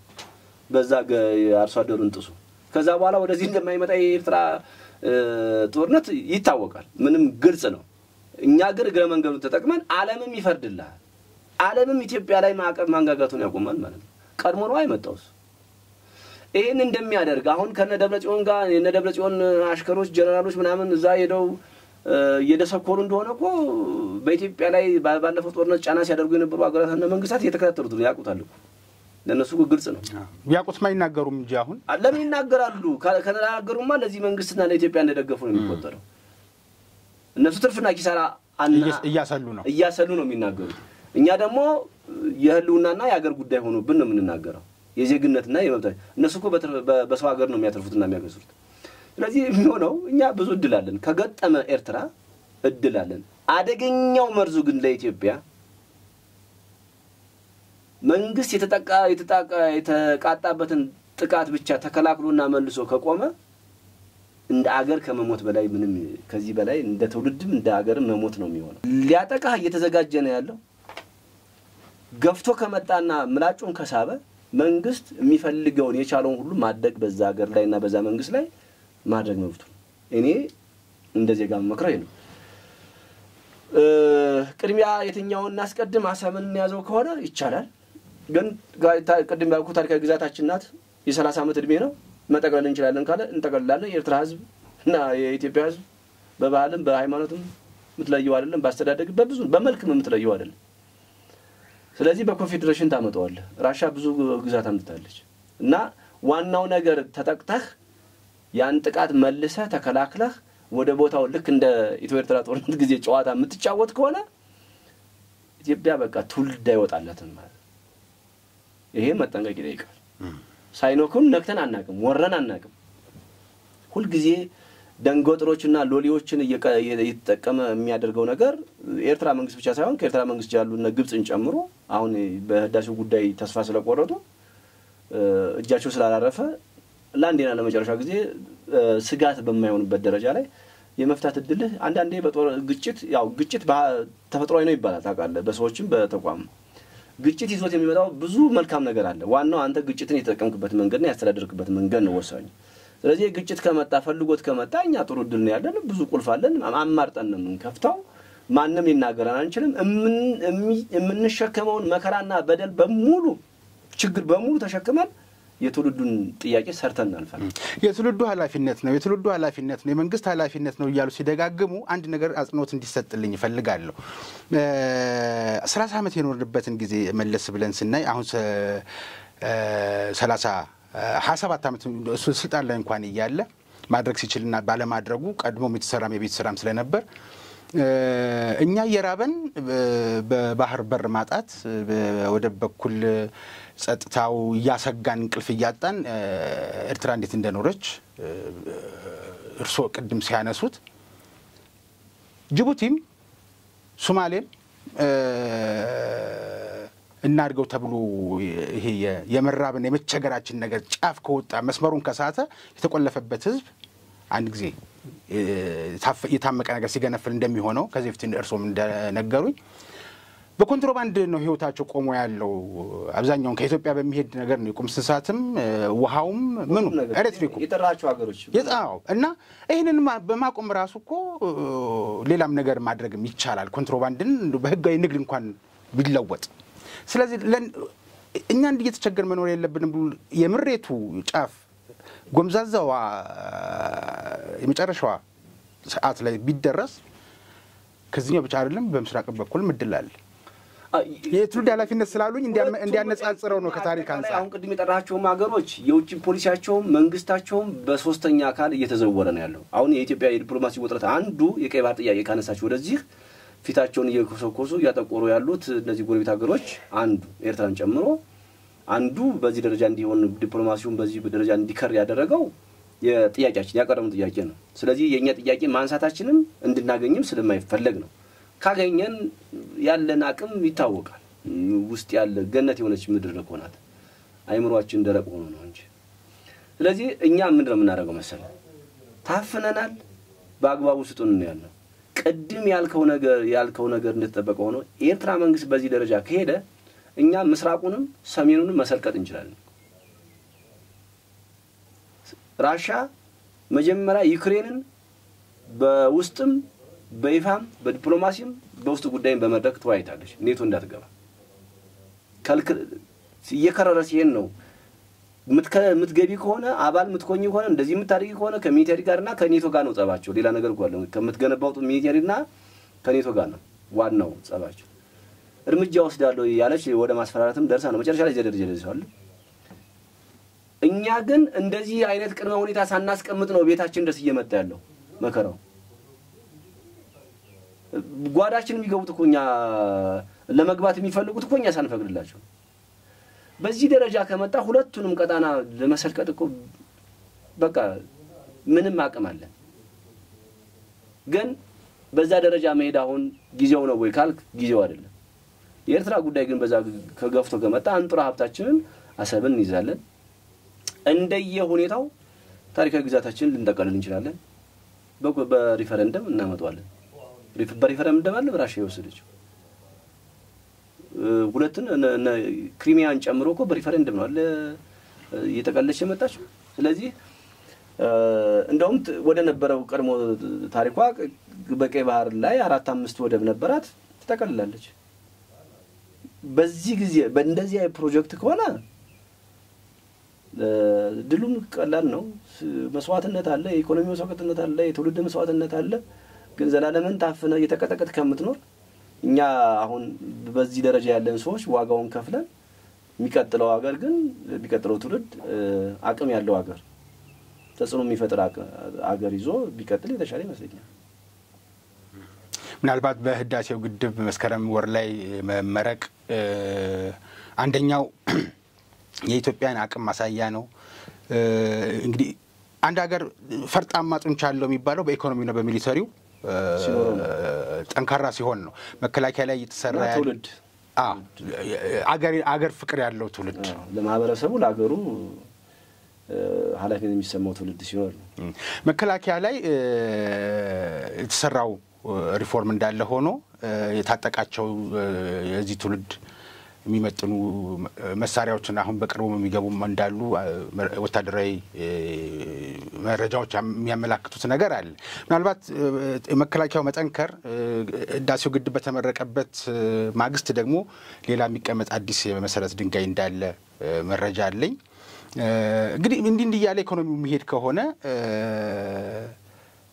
ምናልባት የፔትሮ ዶላሩ ክፍያ ከካይሮ ለአስመራ የሚመጣው ናላቸውን ካላዞራቸው የኢትዮጵያ እንጉዞ እናደናቀፋለን ብለው የሚያስቡበት ወቅት ላይ ያለ አይመስለኝም ግን ፖለቲከኞች እንደዚህ የህዋትን አይነት ፖለቲካ እያራመዱ የነበሩ አሁንም ሻዕቢያን እግር ስር ቁጭ ብለው ጦርነትን የሚመክሩ ሰዎች መጨረሻቸው ምን ሊሆን ይችላል ብለው ያስባሉ እንግዲህ በኋላ እንኳን ለሻዕቢያ ገረድ ሆነው የተሰለፉት የኤርትራ መንግስት እኮ ለራሱ ስጋት ይሆናል ነው ያካሄዱ የኤርትራ መንግስትም ለኤርትራ መንግስትም ሌላ ስጋት ራሱ ስጋት እያመጣ ነው እኛም ደግሞ ሌላ በዚህ ደረጃ ገፍቶ የሚመጣ ከሆነ ሌሎች እድሎች ብዙ እድሎች እኛ ላይ ይመጣሉ እድሎቹ መምጣታቸው ብቻ ሳይሆን በአለምም በብዙ ሀገሮች ሊደገፍ የሚችል እድል ነው የሚመጣልን ሌላው ቅድም ያልከው ከህዳሴ ግድባችን ማስመረቁና ስራ ላይ መዋሉ ኢኮኖሚያዊ ጠቀሜታው ካልሆነ በስተቀር የህዳሴ ግንባታ እንዳይቀጥል ስጋት መሆኑ ከቀረ ቆይቷል ስጋት አይደለም አሁን ማስቀጠል አለማስቀጠል ግንባታውን ተስፋ ቆርጠው ነው ግብጽ እኮ አሁን ሌላ ፕሮጀክት ይቀናል በፊት እሱን እንደ አንድ ፕሮጀክት አድርገው አጀንዳ አድርገው ሲያሯ እንትን ሲሉት ነበር ኢትዮጵያ ላይ አሁን ተስፋ ቆርጠዋል በቃ ግንባታው ቢቆምም ባይቆምም ቢጠናቀቅም ባይጠናቀቅም የነሱ ጥያቄ ወደ ኋላ ሊመለስ አይችልም በዛ ጉዳይ ያለቀው ጉዳይ ስለሆነ ነው ስለዚህ ሌላ ፕሮጀክት ነድፈው ሌላ ተላላኪ ነድፈው ኤርትራን እንዳንድ ፈረስ ጋልበው ከዛ ከኤርትራ ደግሞ ከውስጥ አሁን ያልከው ነገር ለህዋትም ለሻዕቢያም አይጠቅምም ከተጠቀማቸው ግን መንግስት በደንብ ጡንቻውን ያዘጋጀ ይመስለኛል ቅድም እንዳልከው ከመከላከያ ጋር በተያያዘ እንግዲህ አንድ ዜጋ አገሩን እንደሚከታተል ዜጋ ካየ ከኢህአዴግ ስልጣን በኋላ መከላከያ ውስጥ ኢትዮጵያ ውስጥ ያልገቡ ትጥቆች ገብተዋል ግልጽ ነው እኛ ትጥቆቹ እንደዚህ ታጥቋል የሚለው ነገር ለኛም ለተቋሙም አይመጥንም ነገር ግን እስከ ኢህአዴግ ድረስ የነበረው እድሜ ድረስ የነበረው የመከላከያ ትጥቅ በብዙ መንገድ ያው ሰው ብዙ ጊዜ በየሚዲያው የሚያትች ድሮን ናት ከዛ ባለፈ ብዙ ዘመናዊ ትጥቆች ገብተዋል አገሪቷ ውስጥ ገብተው የማያውቁ ትጥቆች ገብተዋል ከቀጣናው አንፃር ከአፍሪካ አንፃር ከዓለም አንፃር የሚለው ጥያቄ ከሆነ እሱ ሌላ ጥያቄ ነው ግን ዋናው ብዙ ኢትዮጵያ ታጥቋት የማታውቀው ትጥቆች ገብተዋል ይሄ አንዱ መለወጥ ነው ኃይል ነው ቅድም እንዳልከው ትውልድ ሲደመር ኢኮኖሚ ሲደመር ሚሊተሪ ካለ ማንንም አይነካም ለዛም ነው በአንጻራዊነት ተፈርተን ተከብረን ይኖር ነው ቀይ ባህር እንኳን ተዘግቶብን ማለት ነው ቅድም ያልኩት እነዚህ ሶስት ተደምረው ትውልድ ኢኮኖሚ ሚሊተሪ ሲደመር ቀይ ባህር ሲሆን አህጉሩ ሁሉ ያንተ ነው ማለት ነው ያንን ነው መስራት የሚገባ ነው ያስባል። ቅድም መግቢያዬ ላይ መጋቢት 24 የተናገርኩትን ተናገርነውን ነው እየኖርን ያለ ነው ያሉትን ጠቅላይ ሚኒስትሩ ባህር ኃይል ስለ ባህር ኃይል አነስተው ነበር የዛን ጊዜ መጋቢት 24 እና ከዛ በኋላ ደግሞ የባህር ኃይል አባላትን ማሰልጠን እንደሚያስፈልግ ተቋም አቋቋሙ ተመለሰ። የኢትዮጵያ የባህር በር የሌላት ሀገር እንዴት ባህር ኃይል ታሰለጥናለች እየተባለ ምናልባት ብዙ የማይገባው ግለሰቦች የሆነ ነገር ለመስራት መጀመሪያ መድረግ ያለበት ነገር መድረግ ያለ እሱን ለማምጣት ነው። አሁን የባህር በር እንደምንፈልግ ስናነሳ ግን ተአምር አድርገው ዓለም ያወራዋል። ለምን ተነሳ ሐሳቡ? ግን ያን ጊዜ የባህር ኃይል እንደ አዲስ ሲቋቋም በአዋጅ እና ወደ ስልጠና ሲገባ ሐሳብ የተነሳበት መጀመሪያ ፍላጎት ያስፈልጋል። ከፍላጎት ደግሞ ያ ፍላጎትና ሐሳብ መሬት ላይ ወርዶ የሚታይ የሚጨበጥ ሆኖ ማለት ይሄ ደግሞ አንድ ተቋም አቋቋም ነው አለ። ኢትዮጵያ ባህር ኃይል ተመልሶ በአዋጅ ተቋቋመ።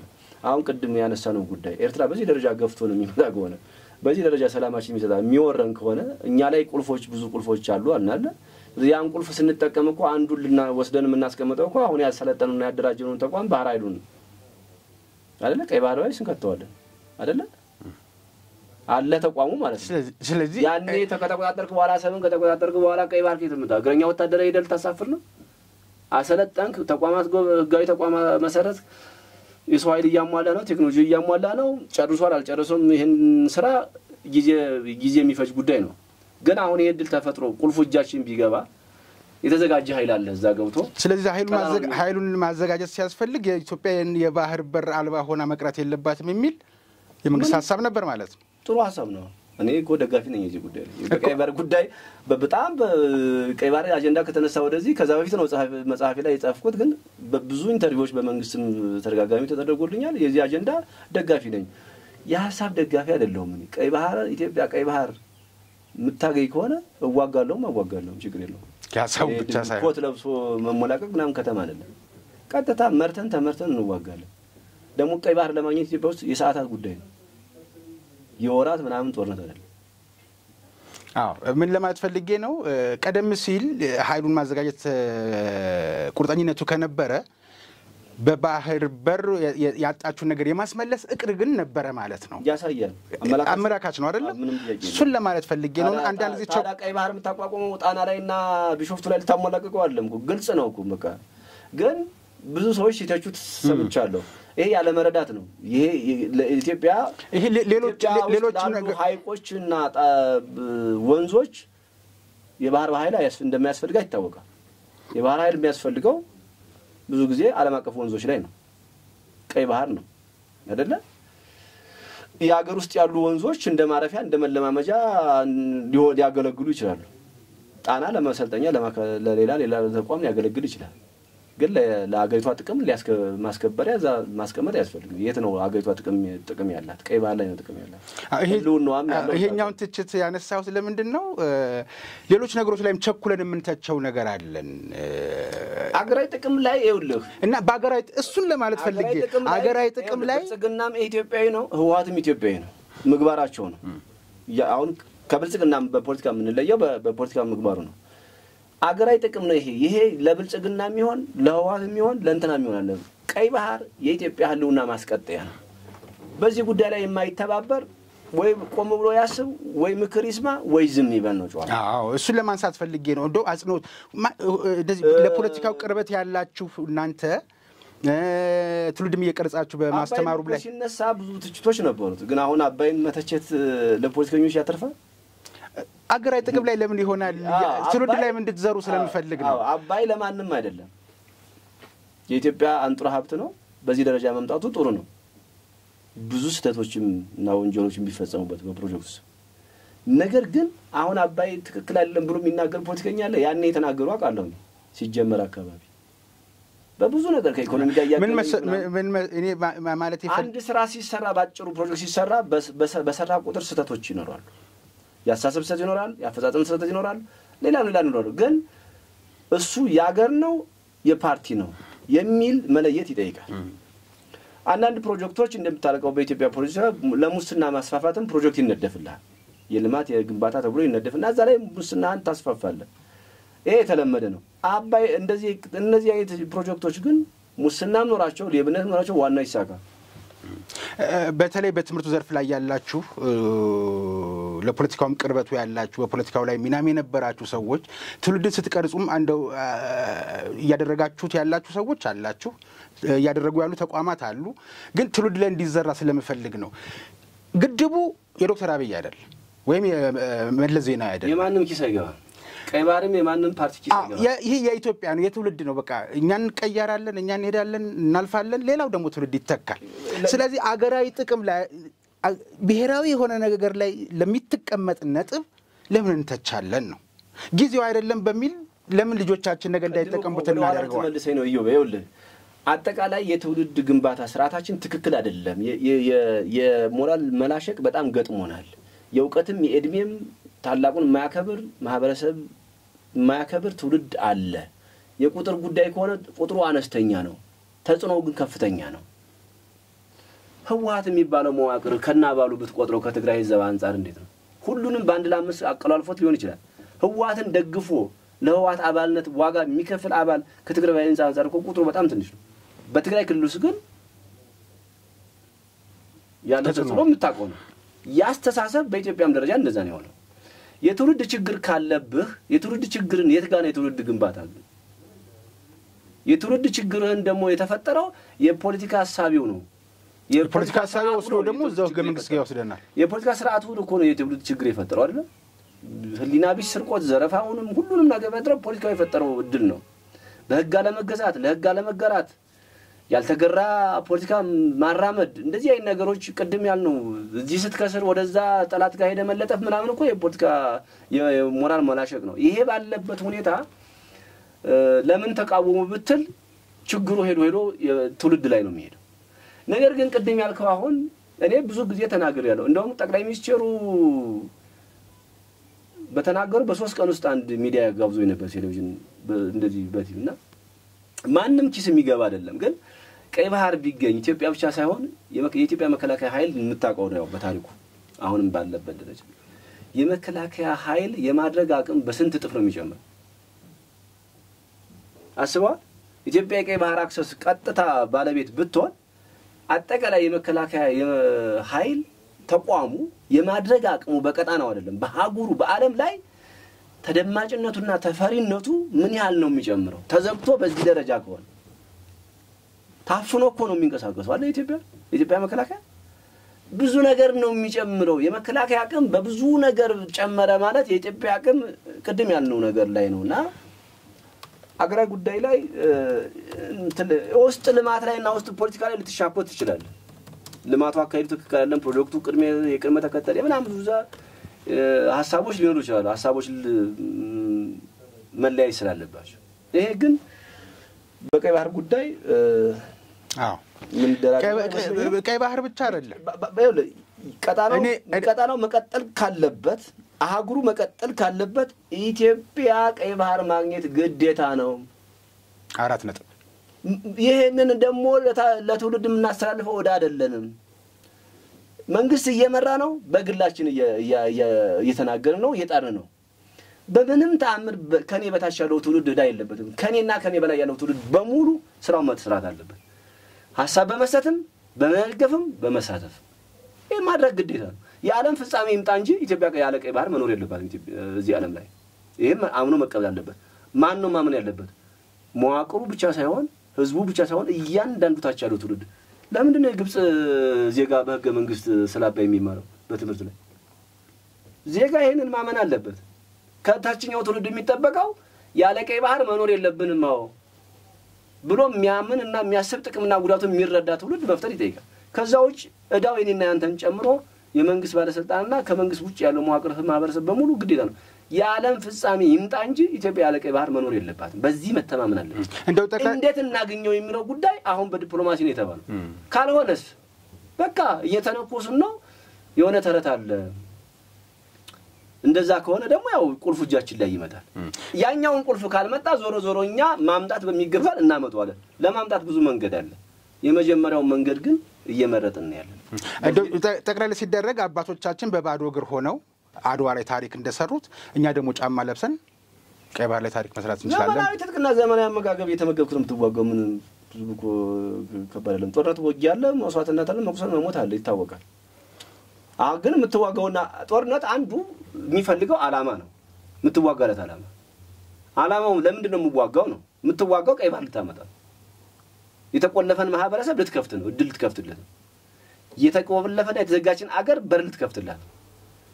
ቀጣይ ልታስቀጥላት ነው። አገርን ልታስቀጥል ነው። አደጋ የተጋረጠባትን አደጋ ለመክፈት ነው። ለዚህ ከሆነ አንዱ የጦርነት ድል ከሚያደርጉ አንዱ ሚናኮ የጦርነቱ ዓላማ ነው። ለጦርነት ድል ከሚያደርጉ ጉዳዮች አንዱ የሚሊተሪ ጋጋታ ብቻ አይደለም፣ የመሳሪያ ጋጋታ ብቻ የምትዋጋለት ዓላማ ለዓላማው ያለ ጽናት ይወስነዋል እንጂ ከኛ በብዙ ጥፍ ያላቸው መሳሪያ ያላቸው ሀገሮች አሉ፣ ግን በጦርነት በውጊያ ምንም አይረቡም። በአንድ ወቅት ሌተናል ጀነራል ይልማ መርዳሳን የአየር ኃይል ዋና አዛዥና አግኝቼ ያነጋግሬያቸው ነበርና የምንዘጋጀው ጦርነቱን ለመቅጠም አይደለም መዘጋጀት ስላለብን ነው ያሉት ነገር። የወታደር አንዱ ስራ ነው።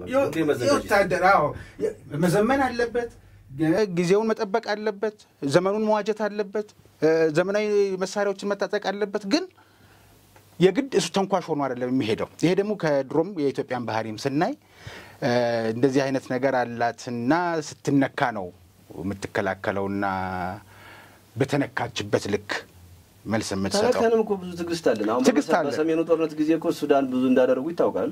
ገብተው ነበር አይደል? እነሱ አሁን እርስ በርሳቸው የተጨራረሱ ነው። ኢትዮጵያ ግን እድሉን ልትጠቀማለች አላለችም። ስርዓት ያላት ሀገር ነው። ከኛ በላይ ሆነ ከነሱ በላይ ሆነኛ መንግስታት ሲቀያየሩ ሁሉ የማይቀየር ባህሪ ነው። ግን የሚገርም ነው ነገር ይሄ ነው። በጣም ያልተቀየረው ባህላችን ጥሩ ነገር ይሄ ነው። አሁን በዚህ ጊዜ እኛ ሱዳን ብዙ ነገር ማድረግ አንችልም እንዴ? በጣም ሌላው ይቅር የያዙትን እንኳን ማስለቀቅ አንችልም። አንድ አማራ ሚሊሻና ልዩ ኃይል እኮ አሳልፈህ የምታባረው ትጥቅ ነው። ግን አላደረግነውም አይደል?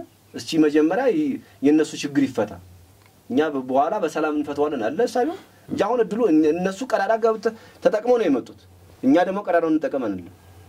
ተገፍተንም ትግስት አለን በባህላችን። ይሄ በኢህአዴግም በብልጽግናም በደርግም በኃይለ ሥላሴም በምኒልክም ጀምሮ ትግስት ያው የምታውቀው ነው። ወደ ኋላ ወደ አጼዎቹ ዘመንና ይሄ አንዱ ባህላችን ነው።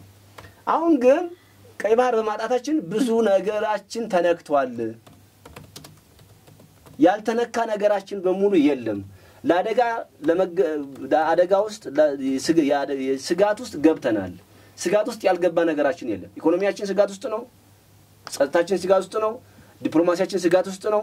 አጠቃላይ የሀገራችን ነባራዊ ሁኔታ ስጋት ውስጥ ነው። ይሄ ብዙ ነገር ነው የሚፈታው። ዝም ብሎ እቃ መውጫ መግቢያ ብቻ አይደለም ቀይ ባህር ለኛ የሚያመጣው። የዲፕሎማሲ ስጋታችን ይቀንሳል፣ የሚሊተሪ ስጋታችን ይቀንሳል።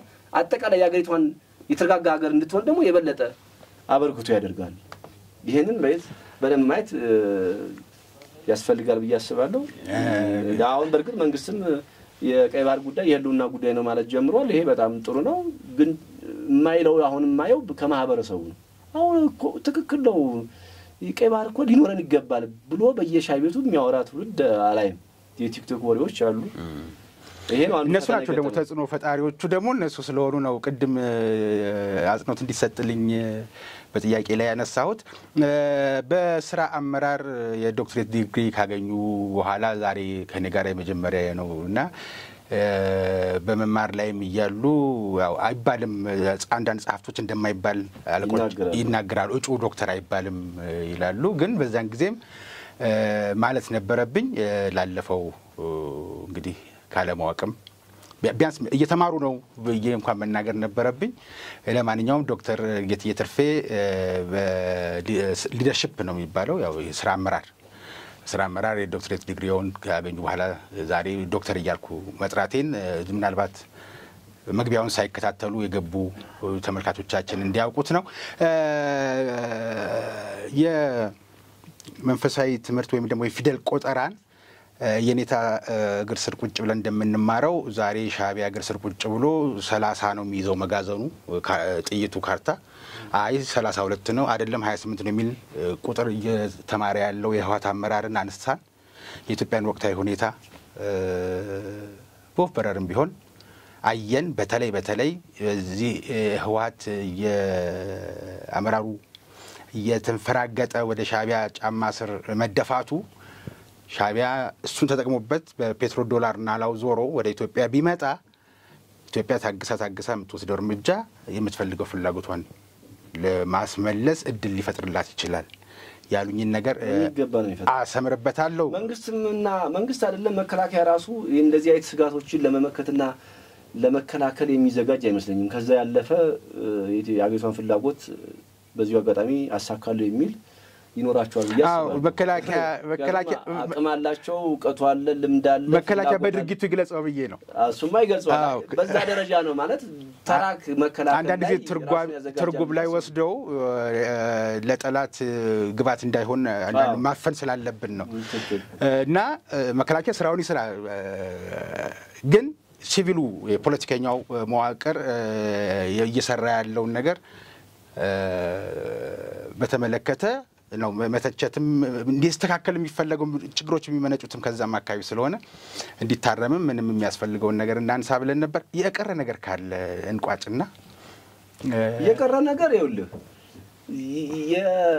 የናሽናል የብሔራዊ ጥቅም በተመለከተ ከመንግስት ወገን የሚስተጋባውና ከመንግስቱ ወገን ውጭ ያሉ የሚደግፉትንም ጨምሮ ላልተፈለገ ዓላማ ለማዋል የሚሞክሩ አካሎች ቢተውትና ኢትዮጵያ ቀይ ባህር እንደው ለቀይ ባህር ጉዳይ እንኳን ቢተባበሩ ኢትዮጵያን እና ፈርሳ ማየት ነው የምንፈልግ ያሉ ሰዎች እንኳን ከህወሓት ደጋፊነት ወጥተው ወደ የኢትዮጵያ መንግስት ማለት ጀምረዋል።